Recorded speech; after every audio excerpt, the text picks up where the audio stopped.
नमो अरिहन्ताणम् नमो सिद्धाणम् नमो आयर्याणम् नमो वज्रायाणम् नमो लोये सौवसाहूणम् वन्दे तु सौवसिद्धे ध्रुवमचलमणोवमं गतिं पत्ते वोच्छामि समयपाहुड मिणमो सद्केवलीभणिदम् नमः समयसाराय स्वानुभूत्या चकासिते चित्स्वभावाय भावाय सर्वभावान्तरच्छिदे अनन्तधर्मणस्तत्त्वं पश्यन्ति प्रत्यगात्मनः अनेकान्तमयी मूर्तिर्नित्यमेव प्रकाशताम्। परमांगलिक ग्रंथ श्री समय सार जी परमागम है। इसके रचयिता आचार्य भगवान श्री कुंद कुंद स्वामी हैं। इसमें निश्चय स्तुति करते हुए भाव भावक संकर दोष का परिहार करते हुए आचार्य देव कह रहे हैं, जो भाव भावक दोष को दूर करते हैं, यानी मोह को जीत करके निज आत्मा को जानते हैं, वे जित मोह जिन है उन्हें हमारा नमस्कार हो। कौन सी स्तुति है ये? निश्चय स्तुति। पहले अनेक प्रकार की व्यवहार स्तुतियां बताई, और व्यवहार स्तुति का परिचय तो क्या है, वैसे भी हमको है, हम रोज करते ही हैं, परंतु व्यवहार स्तुति से आगे बढ़कर के जो जिनेन्द्र है, जो जीव है, उसकी आत्माश्रित स्तुति करना, गुणों के आधार पर या पुरुषार्थ जनित स्तुति करना, जो उन्होंने काम किया है। जैसे शरीर का रक्त श्वेत था, तो इसके लिए कुछ काम नहीं किया उन्होंने, पूर्व पुण्य की वजह से वैसा हुआ। और वर्तमान में उन्होंने निर्ग्रंथता धारण करी, ये पुरुषार्थ किया था। अपने आत्मा में लीन हुए, ये पुरुषार्थ था। भेद ज्ञान के बल से टंकोत्कीर्ण ज्ञायक भाव को जाना, ये पुरुषार्थ किया। और मोह से भिन्न अपने आप को मान लिया, जान लिया, अनुभव लिया, ये क्या है? उनका वर्तमान कालिक पुरुषार्थ। तो पुरुषार्थ जनित स्तुति है ना। जो इंद्रादिक ने प्रभु आपका अभिषेक किया, सुमेरु पर नयन किया, तो इसमें उन्होंने क्या किया? तो दूसरे ने किया है, ठीक है ना। उनका शरीर इतना ऊंचा है, तो इसमें उन्होंने क्या किया है? ये तो काल जनित व्यवस्था है कि जब अवसर्पणी का प्रारंभिक काल रहेगा तो ऊंचाई ज्यादा होगी, हीन काल रहेगा तो कम रहेगी। तो उसके कारण से हम भगवान में कमती बढ़ती मानते रहें, ये ठीक नहीं है। लेकिन आप ऊंचाई वगैरह में, रंग वगैरह में, कुल, वंश, स्थान कहाँ पैदा हुए, कौन माता पिता हुए, शरीर का रंग क्या रहा, इन सब में तो अंतर बहुत सारा हो सकता है, परंतु उनमें जो आत्माश्रित काम किया वो सबका कैसा मिलेगा? एक जैसा मिलेगा।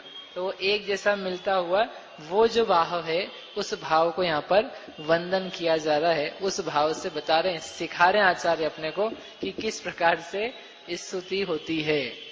ऐसी भी स्तुति करनी चाहिए, नहीं तो अपन बस ऊपर ऊपर की स्थितियों में लिप्त रहते हैं, तो वो स्तुति है, पुण्य भाव है, लेकिन भगवान का पूरा परिचय नहीं दे पा रही है। पूर्ण परिचय के लिए उनका अंतरंग बहिरंग दोनों हमें ज्ञान में होना चाहिए। तो ऐसा कल अपन ने भावी भावक देखा था। भाव यानी होने वाला, और भावक यानी करने वाला। तो ऐसा हो रहा है ये पर की पराधीनता से जीव। तो इस भावी भावक भाव को यानी भावक को पेज नंबर 82 पे टीका पड़ी थी। भेद ज्ञान के बल द्वारा दूर से ही अलग करने से इस प्रकार बलपूर्वक मोह का तिरस्कार करके, क्या करने के लिए कहा था? मोह का तिरस्कार। मोह का तिरस्कार कैसे किया जाए? मोह का तिरस्कार, अपन मोह का तिरस्कार करते ना, बहुत मोह गंदा है, दुष्ट है, मेल है, मल है, बेरी है, दुखी करता है, इतने अपन बोलते कि नहीं मोह के लिए? तो बोलते हैं, सो मोह का तिरस्कार हुआ कि नहीं हुआ? नहीं हुआ है तिरस्कार। क्यों है? नहीं करते जा रहे तो फिर, लेकिन तिरस्कार बोलने से नहीं होगा। बोलते हुए भी यदि बस बोले ही जा रहा है, तो लिखा है इसलिए बोल रहा है व्यक्ति। मोह बुरा है, ऐसा अपन कब कहते हैं? पूजाओं में कहते हैं, प्रवचनों में कहते हैं, और उसके अलावा उसके नहीं करो। करने में इतनी दिक्कत नहीं है देखो, क्योंकि करा जा सकता है, हो सकता है, लेकिन वह होता हुआ प्रिय लगता है, अप्रिय लगता है, खेद वर्तता है, उत्साह आता है। ये दृश्य देखने लायक है। जैसे स्तुति करे कोई आपकी, आप कितने अच्छे पिता हैं, आपने अपने बच्चों को खूब अच्छा पढ़ाया लिखाया, होशियार बनाया, वो बहुत ऊंचा हो गया है, ऐसी स्तुति आपकी करे, तो स्तुति करके सुना अपन ने, सुन करके कैसा लग रहा है? कैसा लग रहा है? अच्छा लग रहा है कि ऐसा लग रहा है इसमें मेरा क्या था, मैंने क्या किया है? ये मेरी स्तुति हो रही है कि पुत्र की स्तुति हो रही है? व्यवहार से कह रहे, विनिश्चय पे तो हम गए नहीं है। ये मेरी स्तुति है कि ये बालक की स्तुति है? हमने आपसे कहा आपका बच्चा कितना होशियार है, अच्छा पढ़ लिख लिया है, आपने अच्छा बना दिया है, मंदिर जी भी जाता है, अच्छे पद पर है, बहुत अच्छा आपका बच्चा है। तो करी किसकी हमने इतनी देर स्तुति? आपसे करी हमने, माँ से करी, पिता से करी, लेकिन जो प्रसन्नता आ रही है, तो प्रसन्नता बच्चे के कारण आ रही ना, वो बच्चे को अपना मान करके, यानी मोह जनित भाव आ रहा है कि ऐसा लग रहा है अपना कुछ भी नहीं है। तो मोह का तिरस्कार हुआ कि मोह का सम्मान हुआ? तो फिर हम नहीं सुने, उसको बोले चुप चुप चुप, बिल्कुल चुप हो जाओ, हमारे सामने हमारे बेटे की स्तुति करने की जरूरत, ऐसा तो न बोलोगे न बोल देना कभी, वो पॉसिबल भी नहीं है। लोग बोलेंगे पगला गया आदमी, इस पे तो हम स्तुति कर रहे हैं इसके बच्चे की, और ये कह रहा है कि बंद कर दो। लेकिन वो होते हुए अपने में कुछ भी ऐसा भाव ना लगे कि मेरी स्तुति है, आप उसको धन्यवाद ही देना। ऐसा नहीं कि चुपचाप खड़े रह करके हाँ ठीक है भैया, तो लगेगा इनकी बनती नहीं होगी, इसलिए ये सुन नहीं पा रहे हैं।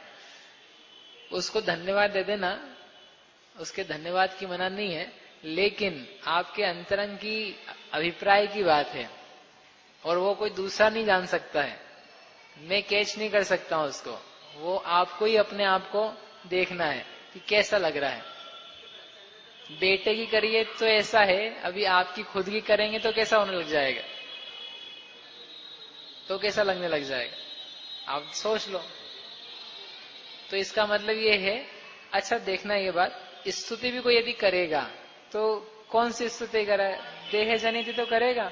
आपने भोजन अच्छा बनाया, आपने घर अच्छा रखा, आपका वस्त्र अच्छे हैं, आपका गहना अच्छा है, आपकी शक्ल अच्छी है, आपके कान अच्छे हैं, यही तो कुछ कहेगा ना, और क्या कहेगा? ऐसा तो नहीं कहेगा आपका ज्ञान बहुत सुंदर निर्मल भेद ज्ञान जनित है, आप भेद विज्ञानी आत्मानुभवी सम्यक दृष्टि संयमी ऐसे हो। ऐसा कौन कहकर प्रशंसा करता है? ऐसे तो कोई नहीं कर रहा। इसका मतलब कोई प्रशंसा भी यदि कर रहा है तो कर कहां से रहा है? वो ये देह से ही तो कर रहा है, ठीक है? तो उस प्रशंसा को सुनकर के अपना चेहरा खिले, इसका मतलब मोह खिल रहा है। मोह को हमने जगह दी है, स्थान दिया आने के लिए। ये तिरस्कार नहीं है। तिरस्कार के लिए क्या बताया था कल? सरल उपाय संजय भैया, तिरस्कार करने के लिए क्या करना चाहिए? हाँ, नहीं सुनाई दिया, जोर से बोलो। नहीं, तिरस्कार करना, क्रोध के परिणाम आ रहे हैं तो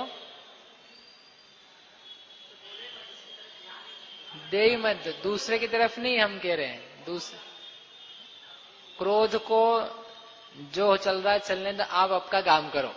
आपका काम क्या है? आपके घर में कोई आया तो उसका तिरस्कार करने का उपाय क्या बताया था?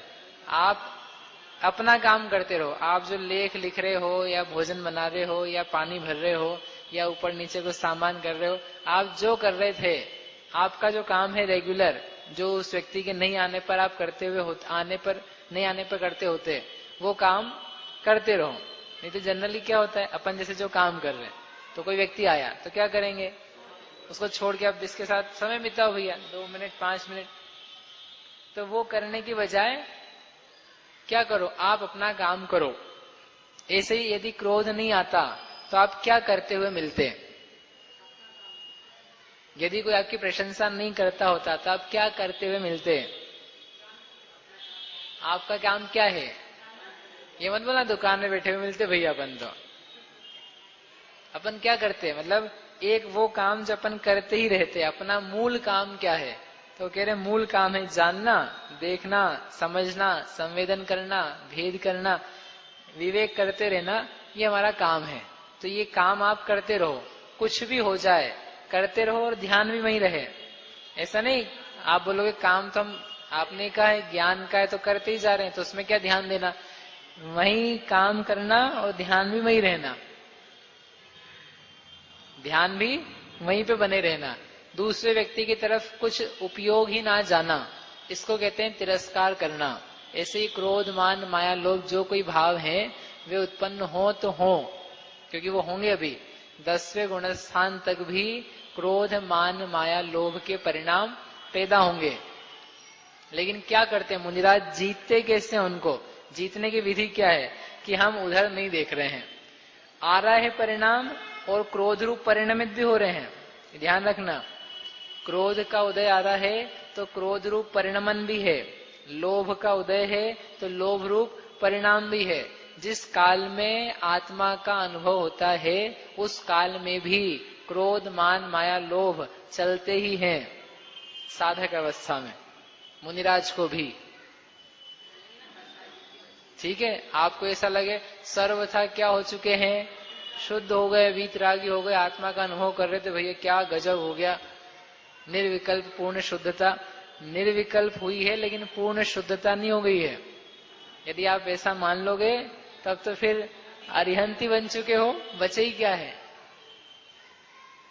इसलिए साधक दशा में आत्मा, ये तिरस्कार की तरफ से कह रहे हैं कि साधक दशा में तिरस्कार ऐसा होता है कि वो क्रोध आए भी, मान आए भी, आए यानी परिणमित हो रहा है, क्योंकि उदय आएगा और उदय के अनुसार जीव का परिणाम ना बने तो फिर भाव विभावक संबंध कैसा? उदय आएगा तो भाव तो बनेगा, लेकिन भाव के बनने पर भी ये मैं नहीं हूं, ये मेरा स्वभाव नहीं है, ये तिरस्कार करने लायक है, इससे भिन्न मैं अपना काम कर ही रहा हूं, इतना भी देखने लायक नहीं कि मुझ में आ रहा है। क्या इतना भी देखने लायक नहीं है कि ये मुझ में आ रहा है? अब चलो इसका तिरस्कार करें, देखना ही नहीं उसको, देखना ही नहीं, उसकी तरफ नजर ही नहीं उठानी है। एक सती स्त्री की जैसे पर पुरुष के ऊपर या एक सत पुरुष की अन्य पर स्त्री पर निगाह कामुक उठती ही नहीं है, वैसे इस राग द्वेष मोह परिणाम के ऊपर पैदा होते हैं जो अपने आप में, उनके ऊपर हमारी निगाह देनी नहीं है। चली जाती है वो अलग बात है, लेकिन हमको निगाह देनी नहीं है। कैसे नहीं देनी है? निगाह तो है, हाँ निगाह है ना, हम क्या मना कर रहे हैं, क्योंकि ज्ञान है ना, ज्ञान है तो कहाँ दो, पर स्त्री की तरफ अपनी निगाह दें कि स्व स्त्री की तरफ दें? स्व देखना ही है, यदि स्त्री को तो किसकी तरफ देखेगा, स्व को देख ले भाई। ऐसे यदि हमारा देखना ही है, दिखता ही है, तो किसको देखो, जो स्व है उसको आप देखो। अपना काम किया तो इतना काम करने पर क्या होता है, उससे पृथकता होती जाती है, नहीं आएगा, नहीं फटकेगा, ये गारंटीड बात है। वो बहुत भर के भी आए कर्म उदय में, तब भी उस रूप ना होवे, तदनुकूल ना परिणमे, इस प्रकार की व्यवस्थाएं बनती जाती है। आगे आगे कांडक घात होते जाते हैं और सारी चीजें नष्ट होती जाती है। ये सब रोज तो पढ़ते हैं अपन लब्धि सारजी में, वो तो आता जाएगा, लेकिन ये देख रहे हैं क्या, भेद ज्ञान कर रहे हैं क्या, अपने में लीन है। समझ में आया? इसके अलावा आप सोचो कि हम झगड़े में फंसे रहें और वहां पर करते रहें और वहां अनुभव भी हो जाए और ज्ञान भी बन जाए, वहां सविकल्प भेद ज्ञान हो सकता है, लेकिन उस भाव रूप परिणाम में बिना नहीं रहा जाएगा। नहीं तो फिर निर्ग्रंथ अवस्था की जरूरत क्या है, वहीं पर रहते हुए सब काम बन जाए ना। लेकिन वहां से हट करके बिल्कुल भी ना देखूं मैं इसको, इस प्रकार की दशा बनने के लिए निर्ग्रंथ स्थिति भी होती है। आई बात ख्याल में? तो ऐसे बलपूर्वक मोह का तिरस्कार करके तो स्वाद किसका आएगा, रस किसका आएगा, ज्ञान स्वभाव का। ऐसे ज्ञान स्वभाव के द्वारा समस्त भाव्य भावक संकर दोष दूर हो जाने से, अब ये दोष दूर हो गया ना, तो अभी भावक बचा है, अभी भावक नष्ट नहीं हुआ है, नष्ट आगे जाके करेंगे अगली गाथा में, वहां क्षीण मोह होगा। अभी कह रहे हैं जित मोह, तो यह है 6वें गुणस्थान से लेकर के 10वें तक की व्यवस्था समझ लेना। मुनिराज की अपेक्षा से भावक मौजूद है और वो आ भी रहा है, प्रगट उदय देने के फल देने की सामर्थ्य रूप से आ भी रहा है। जीव का परिणमन भी है तदनुरूप, सूक्ष्म सांप्राय तक भी सूक्ष्म सांप्राय परिणमन है। उस परिणमते हुए में भी क्या कर रहे हैं कि वह एकत्व में टंकोत्कीर्ण यानी निश्चल और ज्ञान स्वभाव के द्वारा अन्य द्रव्यों के स्वभावों से होने वाले सर्व अन्य भावों से परमार्थतः भिन्न अपने आत्मा को जो मुनि अनुभव करते हैं वे निश्चय से जित मोह जिन हैं। किसकी प्रधानता से बात चल रही है? मुनिराज की भगवान की प्रधानता से। भगवान पहले जित मोह हुए, तो कैसे हुए? तो ये जो भेद ज्ञान किया, भेद ज्ञान करके तिरस्कार करके दोष को दूर करके ज्ञान स्वभाव के द्वारा अन्य द्रव्यों से कैसा है, जो अन्य द्रव्य के स्वभावों से होने वाले सर्व अन्य भावों से परमार्थतः भिन्न अपने को जानते हैं। 6वां, 7वां, 8वां, 9वां, 10वां ये सब गुणस्थान है इसमें। 6वें में भी जित मोह है किंचित, 4थे में भी कह लेंगे मिथ्यात्व को जीता ना, तो मोह को जीता है। आगे बढ़ेंगे तो राग द्वेष को जीतेंगे, फिर लोभ मान माया ये सब जीताएंगे। तो वो इसलिए तो एक ही पद का भी टीका में ही कह रहे हैं वो कि ये तो एक पद की अपेक्षा से कहा, ऐसे बाकी बहुत सारे पद हैं उन सब की तरफ से लगाना। मोह को जीतना यानी कितनी बड़ी बात है। जो विभाव के साथ में एकत्व चल रहा था उससे अपने आप को पूरा भिन्न स्वीकार लिया। अपने आप को भिन्न देखे बिना ये काम नहीं बन सकता है। अपने आप में अपनी दृष्टि बार बार ये देह की दिखे, कैसे लग रहे हैं, अच्छे लग रहे हैं ना, ये दिखता रहे अच्छा बुरा, तो इसका मतलब अभी भेद नहीं चल रहा है।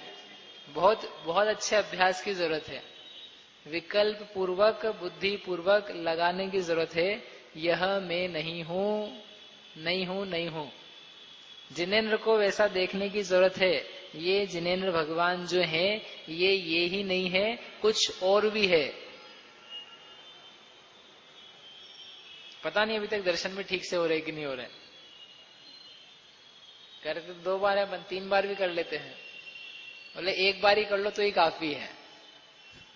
अच्छे से करना, लेकिन बराबर जैसे है वैसे, और बाकी अपन आंखों से देख करके चले जाएं तो ठीक है, अच्छी बात है। जो नहीं कर रहे हैं उसका तो भले ही है, लेकिन अभी कमी है, बहुत कमी है। अभी अपना 1% भी काम हुआ हो ऐसा भी नहीं कह सकते। देखा ही नहीं है। जब देखा नहीं है परमार्थतः जिनेन्द्र को, तो अपने आप को भी कैसे देख पाएगा। भगवान को जानना जरूरी है और फिर आत्मा को जानना जरूरी है। शुद्धातम अरुपंच गुरु जग में शरणों दोय, मोह उदय जिए के वृथा आन कल्पना होए। अन्य कल्पना व्यर्थ में होती है। क्यों होती है? क्योंकि अपने आत्मा को शरण रूप वस्तु को नहीं जानेगा। बालक अपने घर को भूल चुका है और जानता नहीं कि पुलिस स्टेशन में जाकर के यहाँ पे अपने को सही जगह पहुंचाया जा सकता है, ऐसा कुछ है। तो वो दोनों को ही नहीं जानता है, तो अब क्या होगा उसके साथ? अब अन्य कोई शरण मानेगा इधर उधर। ऐसे अपना आत्मा भुलाया हुआ और जो बता सकता है, ऐसे जिनेन्द्र अज्ञात है अपने लिए, तो कैसे प्रकट होगा, कैसे जाना जाएगा? बाहरी बाहरी काम करने से काम नहीं चलेगा, ध्यान रखना। अपन सोचे बहुत सारा चढ़ावा चढ़ा दें, दान दे दें, भगवान के लिए छत्र बनवा दें, मंदिर बनवा दें, उससे क्या हो जाएगा, भगवान प्रसन्न हो जाएंगे और अपने को मोक्ष दे देंगे, आनंद दे देंगे। ऐसे कोई भी प्रसन्न नहीं होने वाले हैं, 3 काल में काम नहीं होने वाला है। नहीं, छत्र चमर चढ़ाने का मना नहीं है, वो अपनी जगह कार्यकारी है, लेकिन भगवान प्रसन्न ऐसे नहीं होने वाले हैं, और वे प्रसन्न नहीं होंगे, प्रसन्न आपको ही होना पड़ेगा यथार्थतः, सत्यता से। थोड़े पैसे मिल गए तो प्रसन्न, प्रशंसा करी तो प्रसन्न, नौकरी मिल जाए तो प्रसन्न, भोजन मिल जाए तो प्रसन्न। इसमें क्या है, इस प्रसन्नता में क्या है? अभी थोड़ी देर में उदास हो जाओगे, तो पल भर में उदास होता है व्यक्ति। कोई कुछ कह दे, उस प्रशंसा में टोक लगा दे, अभी परेशान हो जाओगे। कुछ भी दम नहीं उसमें, अपने को अहोभाव आना बहुत ही, मतलब क्या कहें, पढ़ते हुए सुनते हुए समझ में नहीं आ रहा। प्रशंसा में निंदा, प्रशंसा में अहोभाव आएगा तो निंदा में नियम से चेहरा मुरझाए बिना नहीं रहेगा, पक्के से मुरझाएगा। भले आप ऊपर से चाहे इतना उसको पॉलिश करने का प्रयास करो, लेकिन आपका चित्त विकृत हो चुका है, समझ में आता है। होता है कि नहीं होता है? क्यों हुआ? प्रशंसा की चाह है, प्रशंसा में फूलता है चेहरा, तो निंदा में हटेगी। बलून यदि फूलेगा तो वो फिर फटता भी है, तो ये फुलाया है फटेगा। और ज्यादा कुछ करने की जरूरत नहीं उस व्यक्ति को, उस फूले हुए गुब्बारे में एक पिन डालनी पड़ती है। ऐसे बहुत सारी प्रशंसा सुन ली हो आधे घंटे तक लगातार, एक वाक्य उस आधे घंटे के सुख को मिटाने के लिए काफी है। इतना सब होने पर भी इनको कुछ बोलना नहीं आता है। आधे घंटे अच्छे गीत गाए, एक वाक्य को आखिरी में अच्छे से कहो, भले चुभता हुआ जाएगा बस भाई, और कुछ नहीं आएगा। बताओ क्या तो स्थिति है, मोह भाव की स्थिति है। आप करके देख लेना अपने साथ, नहीं हो ऐसा तो प्रशंसा नहीं याद रहती है, निंदा याद रहती है, आपको आज तक याद होगी। ऐसे मोह भाव से जो उठे हुए हैं कि ये हमारा कुछ नहीं है, उनको कहते हैं जितेंद्रिय जिन, जित मोह जिन, वे हैं परमार्थ के ज्ञाता। ये कह रहे हैं ज्ञान स्वभाव के द्वारा, यह है साधन। ऐसा बार बार क्यों बता रहे? क्योंकि गाथा में भी आया, नाण सहावा धियम मुणदी आदम, ज्ञान स्वभाव से अधिक जानते हैं। क्योंकि इस साधन को छोड़ करके तुमने जो कोई साधन अपनाए हैं, वे सब काम नहीं आएंगे। जगत में बहुत सारे ध्यान केंद्र चल रहे हैं, और ध्यान के नाम पे क्या क्या हो रहा है वो आप जानते हो, और वो नाम सब यही है क्या? इससे क्या होने वाला है? आत्मा का अनुभव होने वाला है, कुछ भी नहीं होने वाला इससे। इवन अच्छे अच्छे ज्ञानी ये भी ध्यान चल रहे हैं, अपनी आत्मा असंख्यात प्रदेशी है, और असंख्यात प्रदेश हैं, बीच के 8 प्रदेश हैं रुचक प्रदेश। वे रुचक प्रदेश कैसे हैं? निराश्रव हैं, शुद्ध हैं, चलो उनका ध्यान करो। और ध्यान करेंगे तो क्या, वो शुद्ध है ना प्रदेश, वो शुद्ध प्रदेशों का ध्यान करोगे तो क्या मिलेगी? शुद्धता। एक भी आगम में कहीं लिखा हो ऐसा, कोई से भी आगम में, कि 8 रुचक प्रदेशों का ध्यान ध्येय है और उसके माध्यम से मोक्ष मिलेगा, सम्यक दर्शन मिलेगा, आत्मानुभव मिलेगा, तो आप मुझे ला करके बता देना। ज्ञान स्वभाव एक साधन है, इस साधन को छोड़ करके अन्य साधन में जो जीव उलझेगा उसको सम्यक ध्यान की प्राप्ति नहीं हो सकती। इतना ध्यान रखना कि ध्यान के लिए ध्येय बहुत सारे हैं, विषय दिए हैं, 12 भावना, वैराग्य भावना, धर्म ध्यान, विपाक विचय, संस्थान विचय, ये सब लेकिन ज्ञान के द्वारा ही उठे हुए हैं, और ये उस ज्ञान स्वभाव की तरफ ले जाने वाले हैं।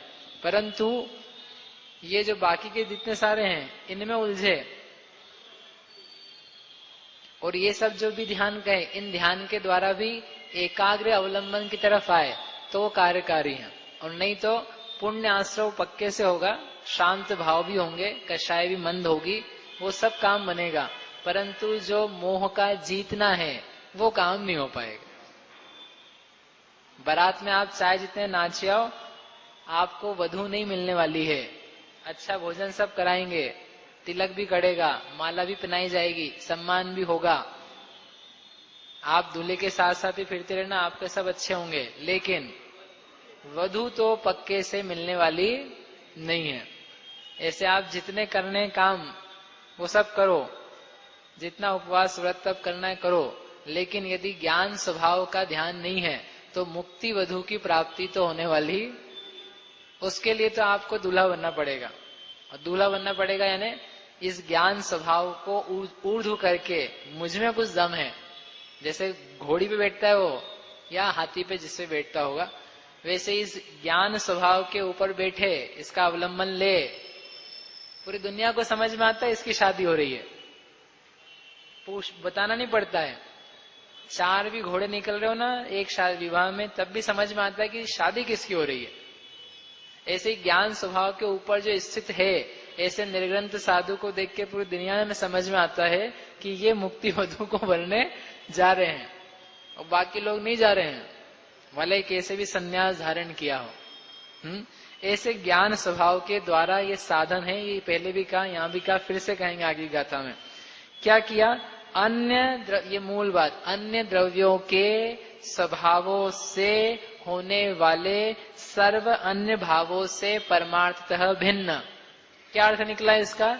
एक वस्तु आत्मा, इस आत्मा में पैदा होने वाले भाव, परंतु वे किसके द्वारा पैदा हुए? अन्य द्रव्य के द्वारा हुए, इसलिए वे मेरे भाव नहीं है। ऐसा परमार्थतः भिन्न अपने आप को जानने पर कैसे होगा काम? कौन सा भाव दूसरे में से पैदा होता है? बोलो योगेन जी। अपने को यानी जीव को, आपको नहीं, शरीर को नहीं, आपको ऐसा कौन सा भाव है जो दूसरे द्रव्य के स्वभाव से उत्पन्न हो रहा है? कोई सा भी नहीं पैदा हो रहा है? नहीं, कोई सा भी नहीं। बोलो अर्चेश, कोई सा ही पैदा नहीं हो रहा है आपको? दूसरे द्रव्य के विभावों स्वभाव से आप में पैदा होने वाले कोई परिणाम है? नहीं है। बहुत बढ़िया। बोलो आप, सुरेश जी, कौन है? अब हाँ या ना तो वाले हो गए दो, कौन से हैं? हैं विभाव? कौन सी विभाव पर? मोह। बोलो भाई संजय जी। परिवर्तन आता है। क्या परिवर्तन आता है? ये जो लाइन लिखी ना, इसके अर्थ को अपन कर रहे हैं, अन्य द्रव्यों के स्वभावों से होने वाले सर्व अन्य भावों से परमार्थतः भिन्न। तो ये लिखा ना आचार्य देव ने, अन्य द्रव्यों के स्वभाव से होने वाले भाव। तो कौन से वो भाव? कौन सा मोह राग द्वेष? तो अन्य भावों से क्यों पैदा हो रहे हैं? ऐसा क्यों कह रहे हैं? कर्म। अभी तो करा अपन ने भाव भाव कल कि कर्म है। कर्म क्या है? भावक। कर्म क्रोध, उसका टेस्ट कड़वा, हास्य, उसका टेस्ट मधुर। कर्म की प्रकृतियों के अनुभागों के नाम तो बताओ। बोलो पुण्य प्रकृति के अनुभाग। अनुभाग बोलो महेश जी। पुण्य प्रकृति के अनुभाग, 4 प्रकार के अनुभाग। अरे बड़ के नहीं, 4 नाम बताओ। गुड़, खांड, शर्करा, अमृत, नीम, लता, दारू, नीम, कांजीर, विष, हलाहल।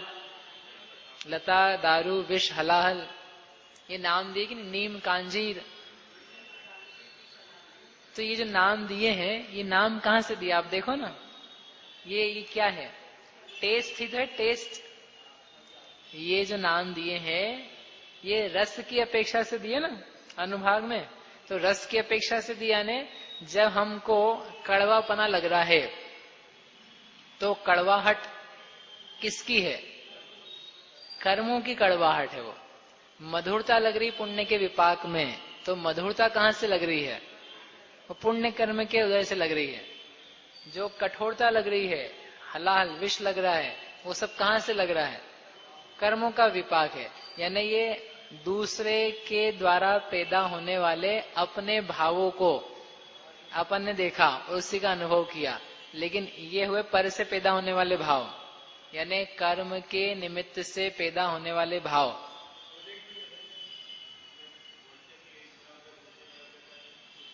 हाँ हाँ, इनका प्रश्न है कि एक द्रव्य दूसरे द्रव्य का कर्ता नहीं होता और जीव अपने भाव का करता है, तो फिर ये कैसे हो रहा है? मैंने कर्ता तो पूछा ही नहीं था, इसलिए मैंने क्या पूछा था, एक द्रव्य नहीं, ये अन्य द्रव्य के स्वभाव से अपने में क्या परिणाम होते हैं, आप में कौन से भाव हो रहे हैं, होते हैं क्या? तो यानी एक द्रव्य के निमित्त से दूसरे द्रव्य में कुछ परिणाम होते हैं कि नहीं? यदि नहीं होते हैं तो आपको 2 लाइन ऊपर ही पढ़ना पड़ेगा। मोह कर्म और तदनुसार जिसकी प्रवृत्ति है ऐसा आत्मा, इसी गाथा में, इसी टीका में। क्योंकि इन दोनों के बीच में क्या है? संबंध है। कौन सा संबंध है? निमित्त नैमित्तिक संबंध, भावक भाव्य संबंध। कर्ता कर्म नहीं है, कर्ता नहीं है, कर्ता नहीं यानी वह क्रोध कर्म ने जीव को क्रोधी करा हो, यानी वो स्वयं क्रोध में बदल गया हो जीव रूप से, ऐसा नहीं होता है। अभी कर्ता कर्म अधिकार आएगा थोड़े दिन बाद, वो अच्छे से अपने को पढ़ने की जरूरत है, क्योंकि अपने को इस बात की जानकारी नहीं है भली प्रकार से। एक द्रव्य दूसरे द्रव्य का कर्ता नहीं होता है, इसका मतलब क्या है? अपन जैसा समझते वैसा उसका भाव नहीं है, क्योंकि कर्ता की परिभाषा जाननी पड़ेगी। यह परिणमति सकर्ता, जो परिणमन करता है वो कर्ता हम कहते हैं, और उसकी अपेक्षा से कहा जाता है एक द्रव्य दूसरे द्रव्य का कर्ता नहीं है। और अपन उसको हर जगह लगाना चाहते हैं, या तो लगाना ही नहीं चाहते हैं, एक वो गड़बड़ है तो बिल्कुल निमित्ताधीन है, और एक वो है कि जो हर जगह लगाना चाहते हैं, निमित्त को हटा ही दिया। दोनों ही एकांत में है, एक इधर एक इधर है, जबकि वस्तु व्यवस्था बीच में है। निमित्त निमित्त में है, उपादान उपादान में है। निमित्त अपनी चीजें उपादान को देता नहीं, परंतु निमित्त जैसे भाव, निमित्त जैसी चीजें उपादान अपने बल से अपने में पैदा कर लेता है। क्रोध कर्म का उदय तो वो कड़वा है, तो वो क्रोध क्रोध में है, परंतु जीव ने अपने आप उसको कैसा कर लिया, अपने आप को कड़वा बना लिया। इसलिए उसको बराबर समझने की जरूरत है। ठीक है भैया, तो अभी वो और आगे आएगा, अभी बहुत समय लगेगा यद्यपि, लेकिन वो आएगा। अपने को ये ग्रंथ जो है ना बहुत अच्छे समझना चाहिए, तो अपना कल्याण हुए बिना नहीं रहेगा। उसकी व्यापक दृष्टियां जो है पूरी यथार्थ वस्तु व्यवस्था से बनी हुई, वो अपन समझेंगे तो कहीं गड़बड़ नहीं बनेगी। तो ऐसे जो भिन्न, क्योंकि यदि उनको अपन स्वीकारेंगे नहीं, कल कहा था इस बात को कि पर द्रव्य जनित ये भाव नहीं है, पर द्रव्य से पैदा होने वाले नहीं है, ऐसा यदि नहीं मानोगे तो क्या मानना पड़ेगा? स्वभाव है ये पर से नहीं हुए हैं, ये भावक से नहीं हुए हैं, ये तो हमारे अपने आप से हो गए, मैं ही करता हूं इनको, कर्म आदि का कोई रोल ही नहीं है। ऐसा यदि मानने लग जाओगे तो फिर इनको हटाने की कोई आवश्यकता भी पड़ने वाली नहीं है। ज़ुबान कैसी है अभी आपकी? ज़ुबान कैसी है ऐसा डॉक्टर पूछे तो क्या बोलोगे?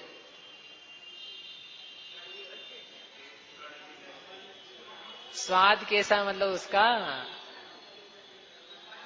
है नॉर्मल है, बढ़िया।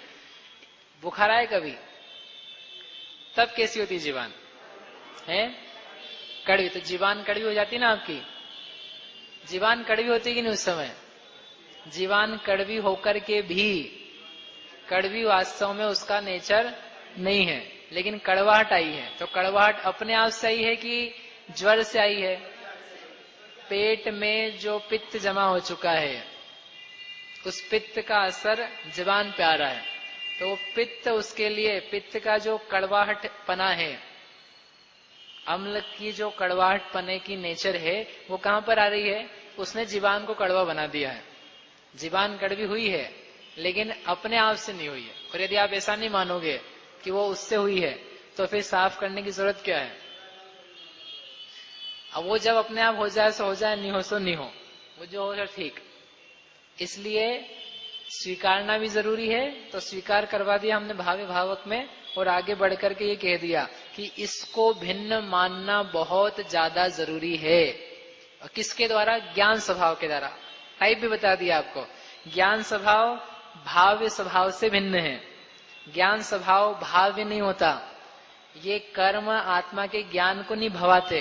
कर्म आत्मा के मोह राग द्वेष आदि परिणामों को तो भवाते हैं, उसके तो भावक हैं, परंतु आपके ज्ञान के भावक आप ही हो। भावक यानी निमित्त कराने वाला, यहाँ पर निमित्त करता, जिसके बिना वो हो नहीं पाएगा। तो आपके ज्ञान का भावक कौन है? आप स्वयं हो। आपका ज्ञान स्वभाव है कि कर्म की बदौलत क्या आ रहा है? आपको ज्ञान आ रहा है। किसकी बदौलत? आप जो भी सुनते जा रहे हो तो आप उसमें उपयोग दे रहे हो, इसलिए आपको समझ में आ रहा है। आप में स्वभाव है इसलिए समझ में आ रहा है कि बस कर्म की दया चल रही है अपने ऊपर, कर्म के कारण से कर्म ने कृपा कर रखी है, चल रहा है अपना काम। ठीक है ना? बराबर कर्म के कारण से समझ में आ रहा है ना? आपका स्वभाव है जानने का, और स्वभाव उसमें लगाया है, किसमें? समझने में। तो क्या आ रहा है? समझने में आ रहा है नहीं? बराबर। तो ऐसे ज्ञान स्वभाव के द्वारा जो अपना खुद का है, जो भाव्य नहीं बन रहा है, इस भाव्य नहीं बनने वाले ज्ञान स्वभाव के द्वारा जो अन्य भाव हैं, उनका नाम ही क्या दे दिया? अन्य भाव। उन भावों से परमार्थतः भिन्न अपने आत्मा को, वास्तव में उनसे कैसा है आत्मा? भिन्न है, एक नहीं है। देखो थोड़ी देर के लिए तो आपको भुलाना ही पड़ेगा। आप चाहे जितना अपने आप को कहते रहो मैंने गुस्सा किया, हिंसा की, मारी, चोरी करी, डकैती करी, और क्रोध मान माया लोभ काम विकार सब करे, थोड़ी देर के लिए तो आपको बैठना ही पड़ेगा कि ये ऐसा नहीं किया है।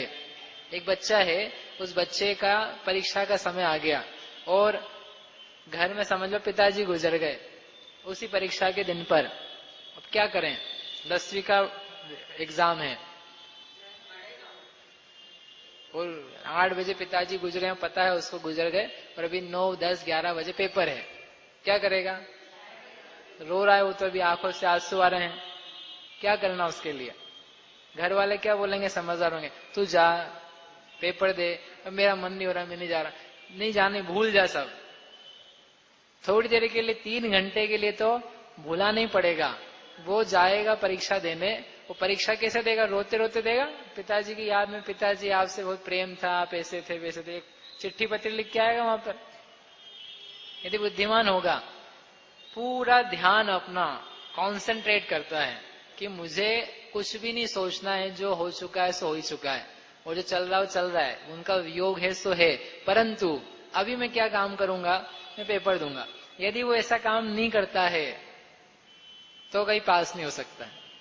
आप मंदिर जी में आओ, सारे क्रोध मान माया लोभ के परिणाम लेते हैं बाहर, लेकिन यहाँ जितनी देर आए हो तो इतनी तो मेहनत करनी पड़ेगी कि वो सारे परिणामों को छोड़ रहा हूं मैं एक बार। तो इसी प्रवेश करने के साथ में जैसे ही वाक्य बोला जाता है, कौन सा?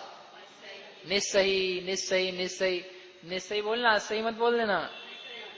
आ रहे हैं तो आ जाओ आ जाओ आ जाओ, और आ जाओ। नहीं, निस्सही निस्सही। हे प्रभु, सारे विभावों को छोड़ रहा हूं, सारी कषायों को छोड़ रहा हूं, सारे देह के परिणामों को छोड़ रहा हूं, सारे राग द्वेष मोह परिणाम मेरे नहीं है, ऐसा सोचता हुआ मानता हुआ आत्मा बनकर के आत्म रूप से प्रविष्ट हो रहा हूं। एक बार तो बल लाना ही पड़ेगा, भले बाद में इकट्ठे कर लेना फिर से। ख्याल में ही बात। ऐसे एक बार तो कम से कम आपको करना ही पड़ेगा वो आते हुए के बीच में कि ये मेरे नहीं है, मेरा इनका कोई संबंध नहीं है। वो वियोग का परिणाम आता है बच्चे को, बार बार यही कहेगा अपने आप से, या कोई उसको टीचर है समझ लो, जानते हैं, वो विचलित भी हो तो क्या कहेंगे? कुछ नहीं हुआ, यहाँ एग्जाम दो, परीक्षा दो। वो पापा जो अभी तुम यहाँ दो, बाद में देखेंगे वो सब बात। ठीक है? ऐसे ही बैठे अपन ध्यान में, गुस्सा आया था, ऐसा पाप किया था, वो भाव आया था, गुरु कहते हैं जाने दो उसको, वो नहीं है, तुम अपनी तरफ ध्यान दो। क्या ध्यान दो अपनी तरफ? तुम ज्ञायक हो, तुम ज्ञाता हो, तुम ज्ञायक स्वभावी हो, चैतन्य रूपी हो, जानने वाले हो। अपनी परीक्षा दो। अभी 3 घंटे का समय है, यानी 1 घंटा, आधी घंटा, 15 मिनट, उतना समय है। बाद में अपन देखते हैं क्या होगा उसका। जो तुमने दंड अपराध किए हैं वो बाद में समझेंगे। अरे वियोग तो दूर की बात है, एक जा रहे हो अपन एग्जाम देने और बीच में एक मोटरसाइकिल से टकरा जाए, बातचीत हो जाए, बोलचाल हो जाए, झगड़ा मच जाए, दिमाग खराब हो जाता है, और एग्जाम देने बैठ जाओ। अब क्या करना, वो बात को क्या करोगे, भूलना पड़ेगा, और वो ले करके बैठे रहोगे तो वो तो जा चुका है, और तुम्हारा पेपर अलग बिगड़ने वाला है। बेटा पेपर हो, आपकी दुकान खोलनी हो, कुछ काम हो, मतलब क्या करोगे आप, भुलाना पड़ेगा उसको, होते हुए भाव को भुलाना पड़ता है, उसका मना करना पड़ता है। ऐसे यहाँ पर ये होते हुए भाव को परमार्थतः, परमार्थ यानी वास्तव में मुझसे भिन्न है, मुझसे न्यारे हैं, ऐसे आत्मा को जो अनुभव करते हैं वे निश्चय से जित मोह यानी जिसने मोह को जीता है वे ऐसे जिन हैं। ऐसा उत्कृष्ट अनुभव छठे, सातवें, आठवें, नौवें, 10वें इन गुण स्थानों में बनता है, परंतु विधि दे दी है तो अपन को यदि चलना है तो इसी विधि से चलना होगा क्वचित कथनचित किंचित, लेकिन करने लायक कार्य और होने लायक स्थिति सम्यक आदि की इसी के द्वारा होगी, अन्य के द्वारा संभव नहीं है। कैसा है यह ज्ञान स्वभाव जिसका अवलंबन लिया है, समस्त लोक के ऊपर तिरता हुआ प्रत्यक्ष उद्योत रूप से सदा अंतरंग में प्रकाशमान अविनाशी स्वतः सिद्ध अपने आप से ही सिद्ध और परमार्थ स्वरूप ऐसा भगवान ज्ञान स्वभाव है।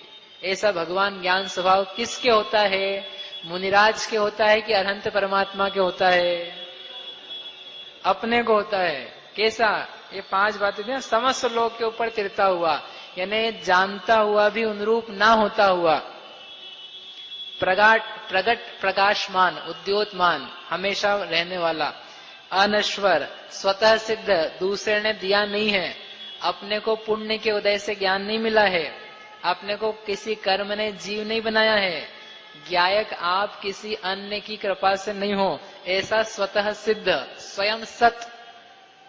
इतना अच्छा पद है, यदि आप इसकी गहराई में जाओ तो स्वतः सिद्ध हूं, मुझे अन्य की आवश्यकता क्या है, मुझे अन्य की जरूरत क्या है। ये देह के लिए दूसरे की जरूरत है, जीवन चलाने के लिए दूसरे की जरूरत है। आपको जीव बने रहने के लिए किसकी जरूरत है, जीव बनने के लिए कुछ तो चाहिए होगा ना, आयु कर्म चाहिए, आयु कर्म चाहिए कि नहीं चाहिए। अरे आयु होगी तभी तो आप रहोगे जीव, नहीं तो कहां से रहोगे, ठीक है ना। इनको चाहिए आयु, क्यों, आपको आयु चाहिए कि नहीं जीव रहने के लिए, तो फिर जीव कैसे रहोगे आप। अरे जीव का नाम ही है जीव, जो जीविदम पूवम जीवदी जीवित सदी, जो जीता था, जीता है, जीता रहेगा, किसके द्वारा, अपने आप के द्वारा। संसार में रहे तो प्राण से जिए, और संसार में ना रहे तो चैतन्य प्राण से जिए। आयु रहे चाहे ना रहे, जीव तो रहेगा। कर्म का वियोग होने पर भी जीव तो नियम से रहता ही है। धन नष्ट हो जाएगा तो आप रहोगे कि नहीं, नहीं रहोगे ना। अरे ऐसे कैसे रहोगे, पति नष्ट हो जाए तो रहोगे, तो फिर क्यों चिंता करते रहते हो, पति चला जाएगा तो क्या होगा हमारा। अरे पति हो चाहे नहीं हो, बच्चे हो चाहे नहीं हो, आप बने रहने वाले हो। मैं नहीं रहूंगा तो आप लोगों का क्या होगा। अभी छुट्टी है 6 तारीख से, ठीक है, 6 से 19, 20 तारीख से बढ़िया प्रवचन चालू होंगे, अष्टानी का विधान है, तो 20 से 27 से विधान रहेगा, और 8 से नहीं 6 से ही, 6 से मैं नहीं रहूंगा, तो आप लोगों का क्या होगा, आप लोग अज्ञानी बन जाओगे ना। अभी तो ज्ञानी हो बहुत, है ना, क्यों रचेश, बन जाओगे नहीं बन जाओगे, नहीं बनने वाले हो। अरे आप वही रहने वाले हो। और अच्छा, यहाँ तो भी आपका उपयोग परावलंबन पे टिका है, आप स्वावलंबन पे आ जाओ उसी समय में, तो आप और उत्कृष्ट पदों को प्राप्त कर लो। जब तक मैं लौट करके आऊं तब तक आप ना रहो। नहीं मतलब ऐसा नहीं, आप गलत मत समझो, मतलब अच्छी जगह पहुंच जाओ आप, पंचम गुण स्थान में, सप्तम गुण स्थान में, ऐसी जगह पहुंच जाओ, ये भी संभव है। इसलिए परावलंबन से स्वावलंबन पे आ सकते हैं। ऐसा स्वतः सिद्ध परमार्थ रूप वास्तविक सत स्वरूप यह भगवान ज्ञान स्वभाव है। इस प्रकार भाव्य भावक भाव के संकर दोष को दूर करके दूसरी निश्चय स्तुति है। पहली थी ज्ञेय ज्ञाय को संकर को दूर किया था। इस गाथा सूत्र में एक मोह का ही नाम लिया है। उसमें मोह पद को बदलकर उसके स्थान पर अब क्या क्या रखना, राग, द्वेष, क्रोध, मान, माया, लोभ, कर्म, नो कर्म, मन, वचन, काय, ये हो गए 11। इन 11 रखकर 11 सूत्र व्याख्यान रूप करना। ये जो अपने टीका पढ़ी ना, ये पूरी टीका फिर से दोहराना। ये सामयिक का विषय है, आप सुन लो, एक बार याद करना इसको, आपको 16 जगह काम आएगा। और वेट करके आपके 1 घंटा पूरा नहीं हो जाए सामयिक में तो मेरे से आके मिल लेना। क्या करना है आपको, 4 लाइन याद करनी है।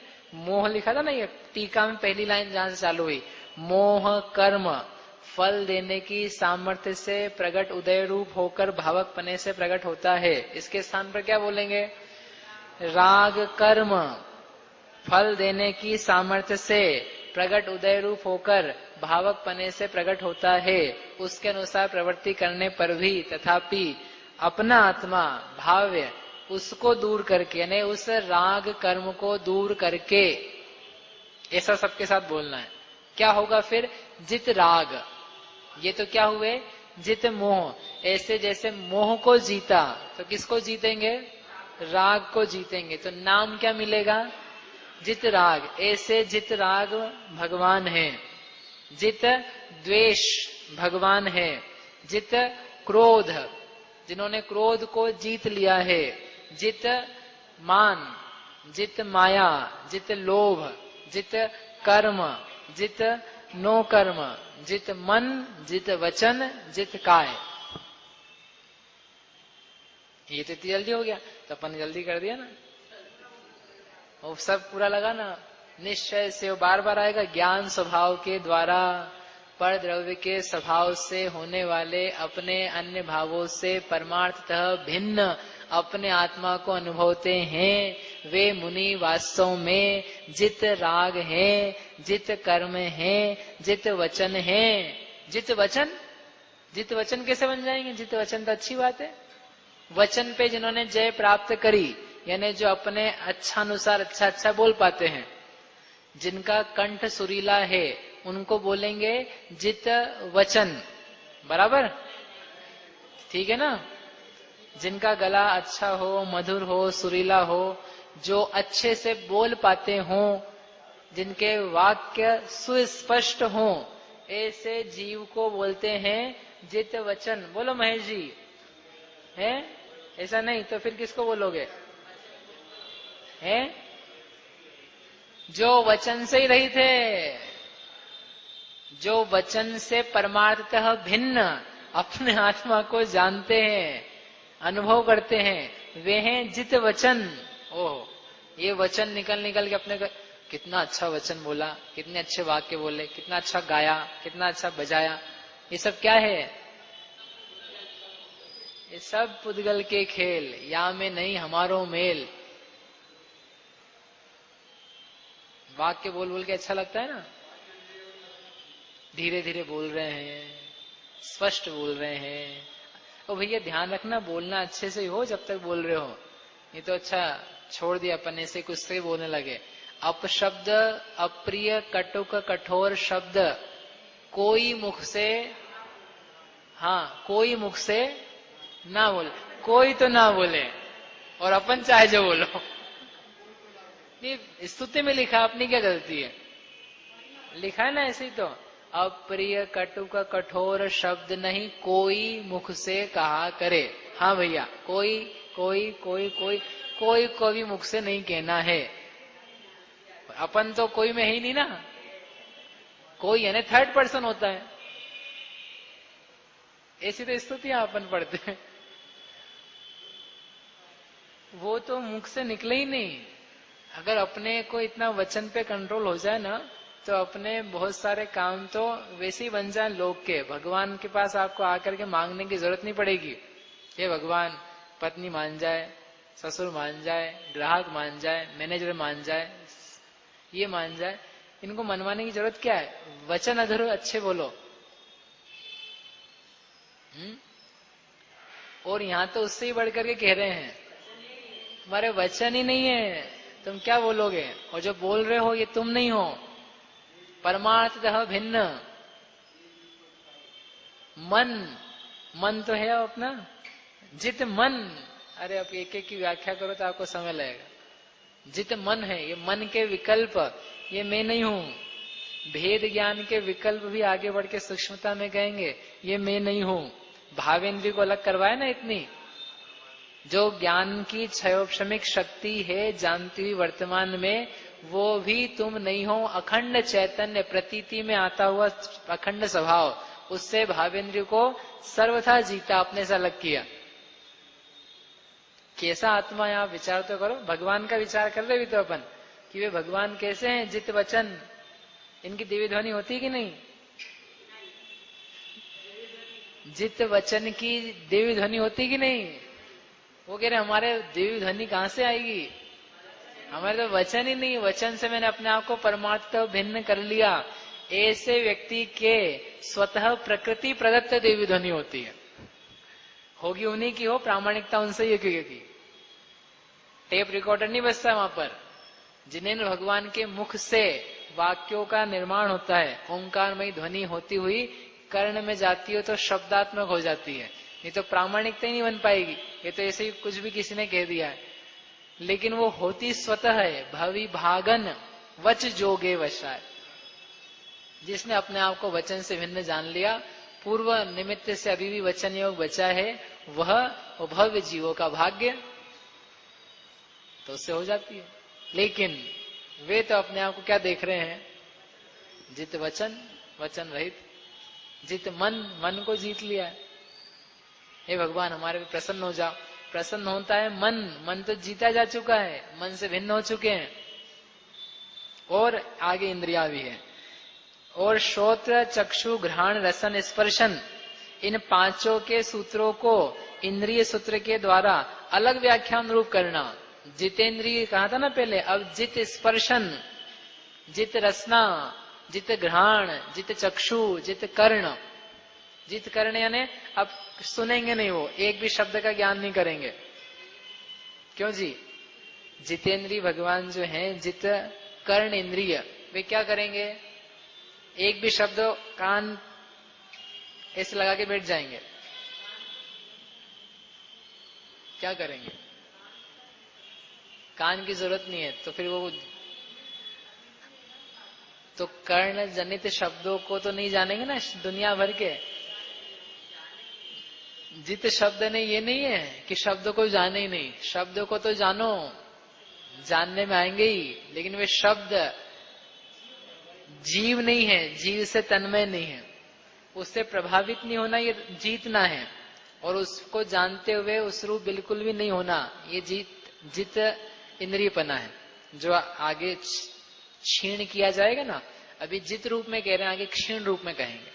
इस प्रकार से इन 16 सूत्रों को भिन्न भिन्न व्याख्यान रूप करना और इस उपदेश से अन्य भी विचार कर लेना। आपको और जो समझ में आता हो, विभाव परिणाम जितने भी हैं, जैसे आचार्य की टीका पढ़ते हैं उसमें कहेंगे असंख्यात लोक प्रकार के विभाव परिणाम हैं, उन सबको अपने आप से इस प्रकार से जीत लिया है जिन्होंने, वे जित मोह जिन, जित विभाव जिन, स्वभाव में स्थित रहने वाले जिन हैं।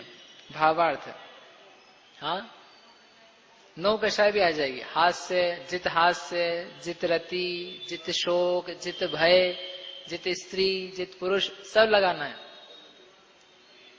जित लेश्या, जित शुक्ल, जित कृष्ण, जित पीत, जित पद्म, जित एकेंद्रिय, जित द्विंद्रिय, त्रिंद्रिय, चतुरिंद्रिय, औदारिक का योग, बेक्रिय का योग, आहारक का योग, सब जितनी मार्गणा है आपकी विभाव जनित सब, जित मति ज्ञान, जित शुद्ध ज्ञान, जित अवधि ज्ञान, जित कु अवधि ज्ञान, जित अवधि दर्शन, चक्षु दर्शन, सब तरफ से जितने हैं ये विभाव अधूरे से स्थितियां, उन सब को जीतने वाले। अब बताओ कितना काम आएगा गोमठ साहब, सब जगह लगाओ, संक्लेश स्थान, विशुद्धि के स्थान, सबको जीत लेने वाले। कैसे जीत लेने वाले? ज्ञान स्वभाव के द्वारा। हर जगह साधन एक ही रहेगा, ज्ञान स्वभाव के द्वारा। ले इतनी बार आप बोलो ज्ञान स्वभाव कि आपको लगे कि कुछ दम है ज्ञान स्वभाव में।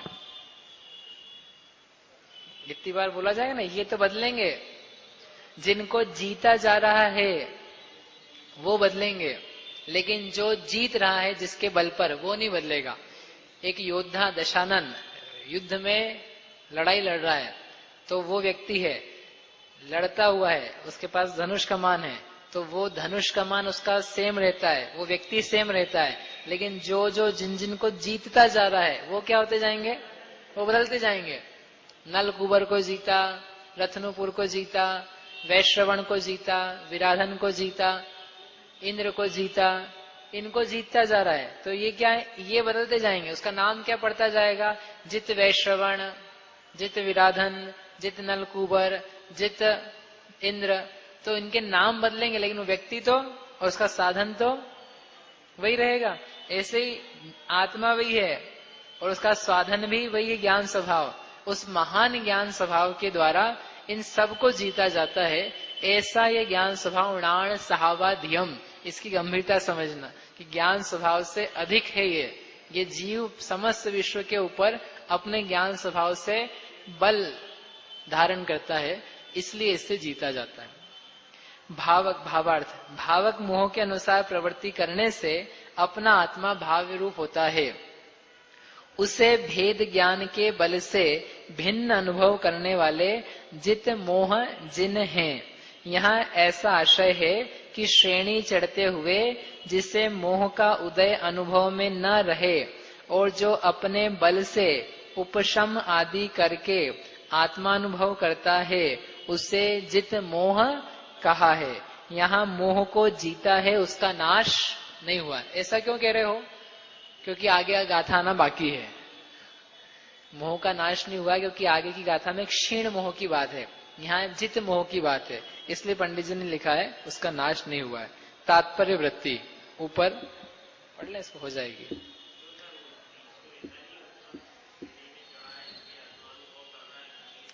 आत्मानुभवन कर रहा है इसलिए उपशम श्रेणी में है। हाँ,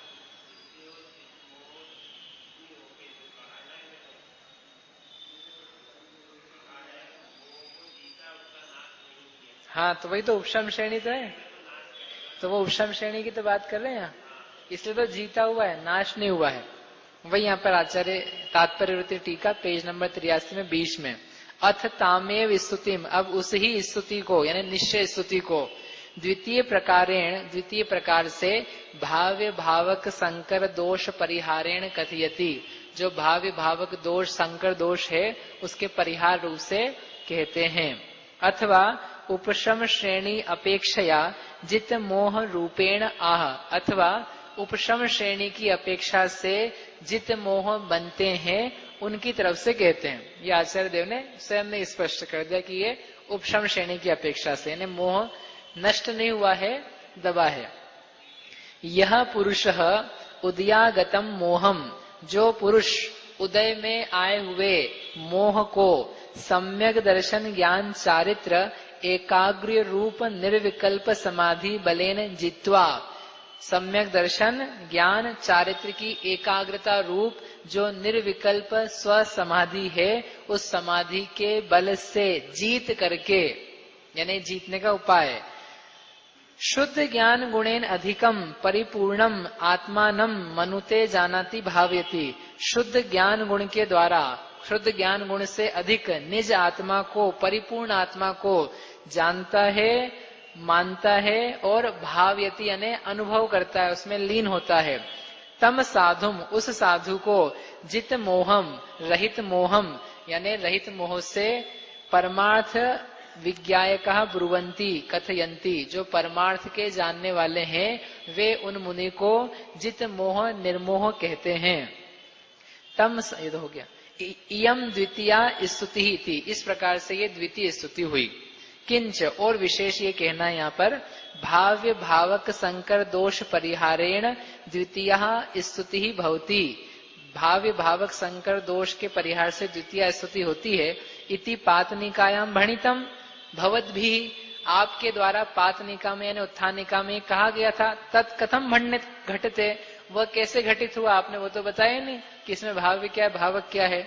इति तो वो बताते हैं, भाव्य रागादि परिणतः आत्मा, जो भाव्य है वह राग द्वेष आदि से परिणत आत्मा है। भावकः रंजकः उदयागतः मोह, जो भावक है वो कौन है, रंजक रंज कराने वाला गड़बड़ कराने वाला, उदयागत मोह यानी मोहनी नाम का जो कर्म है उदय में आया हुआ उसे कहते हैं भावक। तयोहो भाव्य भावक योहो, इन दोनों भाव्य भावक का, अब सुनना ध्यान से अलग नया आया, शुद्ध जीवेन सह, शुद्ध जीव के साथ संकरः संयोगः संबंधः स एव दोषः, इन दोनों का यानी भाव्य का भावक का शुद्ध जीव के साथ में जो संयोग हुआ संबंध हुआ वो संकर दोष है। तो इसमें क्या नई बात आई, नया पकड़ा आपने, कैच किया। यहाँ पर अब तीन चीजें खड़ी कर दी, अभी तक दो ही कर रहे थे हम, एक भावक और एक भाव्य, और स्पष्ट रूप से नहीं दिया था। अब यहाँ पर आचार्य जयसेन महाराज ने बहुत क्लियर कर दिया कि इन दोनों का किससे संबंध करा दिया, शुद्ध आत्मा से, शुद्ध जीव से। अब ये कौन तीसरा आदमी आ गया, ये जो शुद्ध त्रैकालिक एक अखंड रहने वाला ज्ञायक भाव, जीव भाव, शुद्ध भाव, शुद्ध स्वभाव है, जो कभी भी भावक रूप नहीं होता, भाव्य रूप भी नहीं होता। कैसा नहीं होता, ना भावक ना भाव्य। न विहवदी अपमत्तो न पमत्तो जाणगो दूजो सो भावो, जो ना अप्रमत्त होता है ना प्रमत्त होता है तो कैसा रहता है, ज्ञायक रहता है। नादो जोसो दुसो चेव, वह ज्ञाता भाव, उसका नाम है शुद्ध जीव।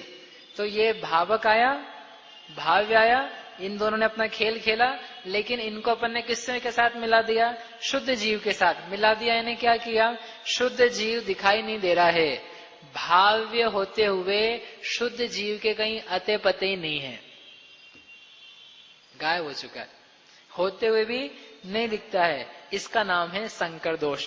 भाव्य भावक को शुद्ध जीव के साथ मिक्स किया, भावक को भाव्य के साथ मिक्स किया। यहाँ पे ये नहीं कह रहे हैं भावक भाव्य को शुद्ध जीव के साथ मिक्स किया, संबंध कराया, भूल गए, वो ज्ञान में नहीं लिया, उसको नहीं जाना, उसको नहीं अनुभवा, ये दोष है। शुद्ध जीव खत्म हो चुका है क्या ऐसा करने पर, नहीं है वह भी, लेकिन उसको भुला दिया गया। स एव दोषः, वह ही दोष है। स तम दोषम, अब क्या करें उस दोष का, तम दोषम, उस दोष को स्व संवेदन ज्ञान बलेन यह असौ परिहरति, जो अपने स्व संवेदन ज्ञान के बल से दूर करता है। किसको, दोष को। कैसे दूर करेगा कि मैं तो त्रैकालिक शुद्ध चैतन्य स्वभावी आत्मा ही हूँ, मैं रागादिक रूप भी नहीं हूँ और मैं कर्म रूप भी नहीं हूँ, ना मैं भावक हूँ ना मैं भाव्य हूँ। वही तिरस्कार करने वाली बात है। अब उपाय वही लगाना पड़ेगा, स्व संवेदन ज्ञान बलेन, अपना काम करो स्व संवेदन का, जो आ रहा है उसको आने दो। भावक नष्ट नहीं होगा, भाव्य नष्ट नहीं होगा, अपने आप धीरे धीरे चला जाएगा।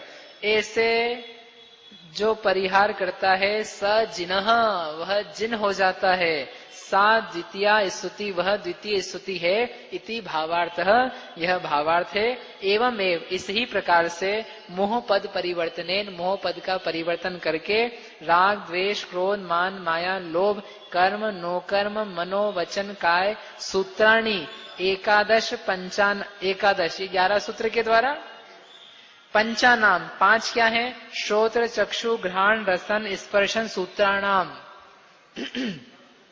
इन 5 सूत्रों के द्वारा इंद्रिय सूत्रेण पृथक व्याख्या तत्वात् व्याख्यायानि, इन सबको मिलाकर के व्याख्यान करना चाहिए और विस्तार से समझना चाहिए। और इतना ही बस, अनेन एव प्रकारेण, और सुनो, इस ही प्रकार से,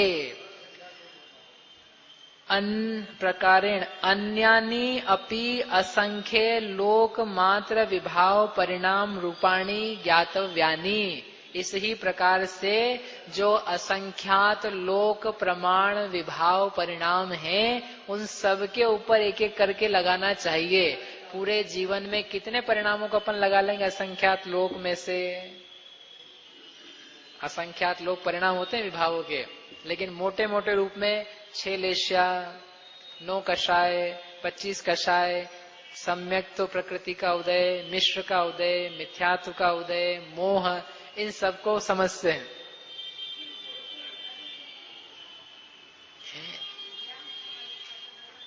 तथानुपूर्वी पश्चादानुपूर्वी, तो पश्चादानुपूर्वी से यहाँ पर कथन किया है। कभी ज्यादा करके तथानुपूर्वी से देते हैं, पश्चादानुपूर्वी से देते, लेकिन कहा जा सकता है। इस प्रकार से जो जित मोह जिन है उनको स्तुति अपन यथार्थ करें और उनकी स्तुति करके अपन अपने स्वभाव को भी जाने, जिससे स्वयं जित मोह बने। ऐसे मंगल भावना से भी की बात करते हैं।